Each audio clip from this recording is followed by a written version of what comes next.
আসসালামু আলাইকুম। আজকে আপনাদের মধ্যে নতুন ভিডিও নিয়ে আসলাম। আপনারা ডেল 630 সার্ভারের কীভাবে আইডির্যাক এবং বায়োস আপডেট করবেন আজকে আপনাদের সেটাই দেখাবো।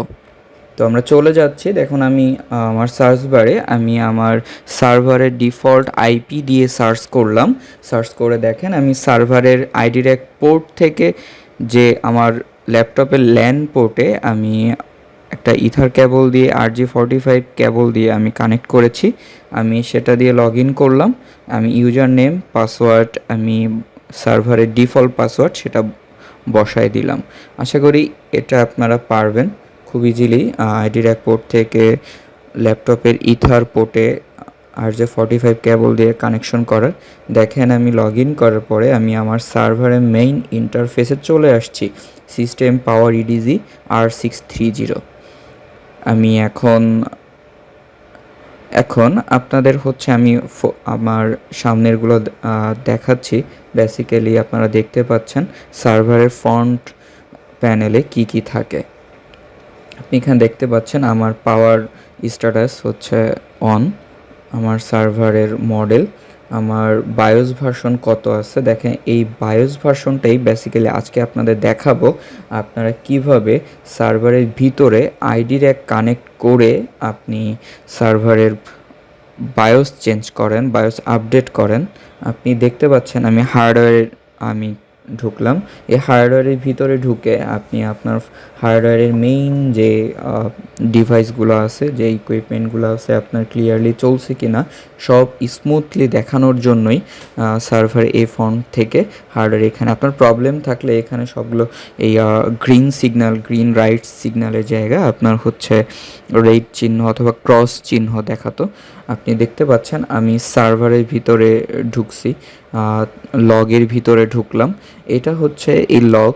আমরা বেসিক্যালি যারা সিস্টেম ইঞ্জিনিয়ার তারা সার্ভারের ভিতরে ঢুকে লগে ঢুকে চেক করে যে এখানে কোনো ইরোর আছে কি না। আমার সার্ভারে দেখেন চলা অবস্থায় যতগুলো ইরোর দেখাইছিল সব এখানে শো করছে। বাট আমি নতুন করে যেহেতু সেট আপ করতেছি সেহেতু আমি আমার পুরাতন লগগুলোকে ক্লিয়ার করে দিলাম।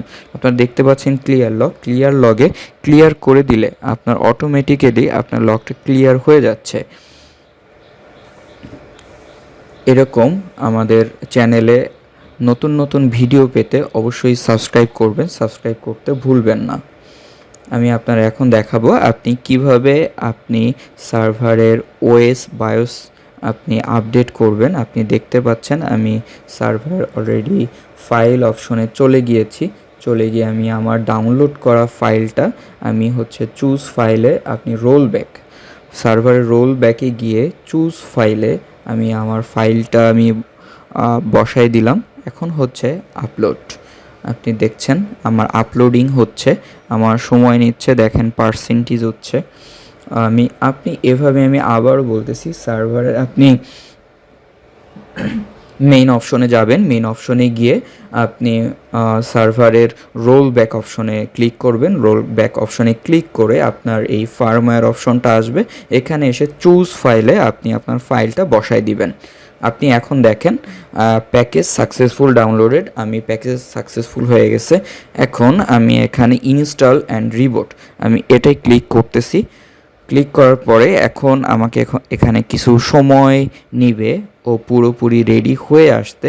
আপনি দেখেন এখানে অলরেডি একটা ইনফরমেশন আপনার লেখা উঠছে।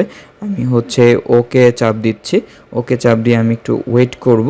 ওয়েট করার পর আমি একটু পরেই হচ্ছে দেখতে পারবেন যে আমার পুরোপুরি সার্ভারটা নতুন করে রিবুট নিচ্ছে। আপনি দেখেন আমি এখন আমি লাঞ্চ অপশনে গিয়ে আমি আমার সার্ভারের মেইন মনিটরে দেখেন নতুন করে রিবুট হচ্ছে মনিটর, সেটা আমরা দেখতে পাচ্ছি। সরাসরি আমি আপনাদের এখন মনিটরে নিয়ে আসছি। অনেকে সার্ভারে আসলে বলতে পারেন যে কিভাবে মনিটরে যাবেন। আপনি দেখতে পাচ্ছেন ভার্চুয়াল কনসোল প্রিভিউতে ক্লিক করে আমি লাঞ্চ অপশনে ক্লিক করলাম। করার পরই আমার হচ্ছে মনিটর চলে আসছে। আপনি এখানে দেখতে পাচ্ছেন আমার বায়োস অলরেডি আপডেট হচ্ছে। রিবুট নেওয়ার পরে আমার বায়োস আপডেট হচ্ছে, সেখানে 12 মিনিট দেখাচ্ছে। এখানে একটু টাইম আপনার লাগবে, আপনার ধৈর্য ধরে এটা অপেক্ষা করতে হবে। আশা করি আমার রিবুটটা হয়ে গিয়েছে। আমি এখন নতুন করে চলে আসতেছে। দেখেন, আপনি কি খেয়াল করছেন আমাদের রিবুট নেওয়ার পরে সার্ভারে অলরেডি 2.16.0 থেকে 2.19.0 বায়োস ভার্সন অলরেডি চেঞ্জ হয়ে গিয়েছে।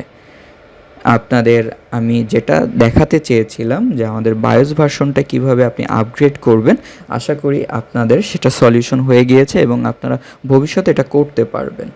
এখন আপনারা কিভাবে সার্ভারের বায়োসে ঢুকবেন আপনি আপনার কিবোর্ডের মাধ্যমে, আমি সেটাই দেখাচ্ছি। আপনি দেখতে পাচ্ছেন আমি F2 প্রেস করতেছি। এটা হচ্ছে আপনি আপনার মনিটর অথবা আপনি আপনার ল্যাপটপের কনসোল প্যানেল থেকে আপনি এটা চেক দিতে পারেন। আপনি দেখতে পাচ্ছেন আমি সিস্টেম বায়োসে ক্লিক করলাম। সিস্টেম বায়োসে ক্লিক মানে এন্টার অথবা মাউস দিয়ে আমি জাস্ট এন্টার করে দিয়েছি। দেখেন আমাকে কিন্তু এখন ভিতরে দেখাচ্ছে। আমি সিস্টেম বায়োসের প্রথম সিস্টেম ইনফরমেশনে ঢুকে আপনি দেখতে পাচ্ছেন একটু আগে আমার সার্ভার ভার্সন দেখাচ্ছি। আমি এখন আমার সার্ভারের মেমোরি, আমি যত র্যাম চলছে সেটা দেখতে পাচ্ছি। আপনি এখানে প্রসেসর, আপনি সব কিছু এখানে চেক দিতে পারবেন। আপনার হচ্ছে আপনি যদি চান মনিটর এবং কিবোর্ড দিয়ে সার্ভারের সাথে কোনো Idrac পোর্ট কানেক্ট না করে আপনি সেটাও পারবেন। আপনি এখান থেকে যা যা আছে বুট সেটিংস আপনার হচ্ছে, আমি জাস্ট এখানে আমার সার্ভারটা এখন মাইক্রোটিক ইনেবল হবে, যার কারণে আমি আমার মাইক্রোটিকের যেসব সার্ভিসগুলো ইনেবল করতে হবে অথবা ডিসেবল করতে হবে আমি সেগুলো চেক দিচ্ছি এবং করে নিচ্ছি যেন আমার মাইক্রোটিকটা স্মুথলি চলে। আপনি এখানে সার্ভারে আপনি মাইক্রোটিক সার্ভার, আপনি আদার্স সার্ভার, আপনার লগ সার্ভার, ডাটা সার্ভার, আপনার যেটাই ইচ্ছা আপনি সেটা করতে পারতেছেন। দেখেন আমি এখান থেকে বের হয়ে যাব, যার কারণে আমি স্কেপ দিচ্ছি। স্কেপ দিয়ে আমি এখন স্কেপ দেওয়ার পর এখন ওকে দিচ্ছি, কারণ আমার এখানে কাজ শেষ। আমি ওকে দিলে আপনি আবার আগের প্রথমের ফ্রন্ট প্যানেলে চলে গেলেন। এখন Idrac সেটিংয়ে যাব। এখানে 3টা সাইট থাকে, একটা সার্ভারের ফুল সিস্টেম, আর একটা হচ্ছে Idrac-এর আপনি মেইন যে সেটটা করবেন, আপনার আইপি সেটিংস, আপনার IPv4, IPv6, আপনার সবগুলোই আপনি এখানে দেখতে পাচ্ছেন। তো আমি আমার যেটা করতে হবে আমি সেটা অলরেডি করে রেখেছি। আমার সার্ভারের ডিফল্ট আইপিটাও আমি বসিয়ে দিচ্ছি। আপনারা দেখতে পাচ্ছেন এটা বেসিক্যালি সার্ভারের ডিফল্ট আইপি থাকে। আপনাদের অনেকেরই জানা না থাকলে আশা করি এটা হেল্প হবে। আমি লাইফ সাইকেলে যাচ্ছি। আপনি ডাটা সার্ভার করলে আপনার লাইফ সাইকেল ইনেবল থাকবে, আর মাইক্রোটিকের জন্য লাইফ সাইকেল ডিসেবল, কারণ হচ্ছে আপনার কোনো মতে অফ হলে যেন খুব আর্লি আপনি লাইফ সাইকেলটা ইউজ করতে পারেন, এজন্য এটা আমি অফ করে দিচ্ছি। আমার সময় নিচ্ছে না। দেখেন আমি স্কেপ দিয়ে বের হয়ে আসছি। দেন আমার এখন এখানে কাজ শেষ। আপনারা আশা করি খুব ভালোভাবে আমার ভিডিও থেকে উপকৃত হতে পেরেছেন। কিভাবে একটা সার্ভারে বায়োস আপডেট দিতে হয়, কিভাবে একটা সার্ভারে বায়োসে ঢুকতে হয়, আশা করি সবই পারবেন। Thanks for watching.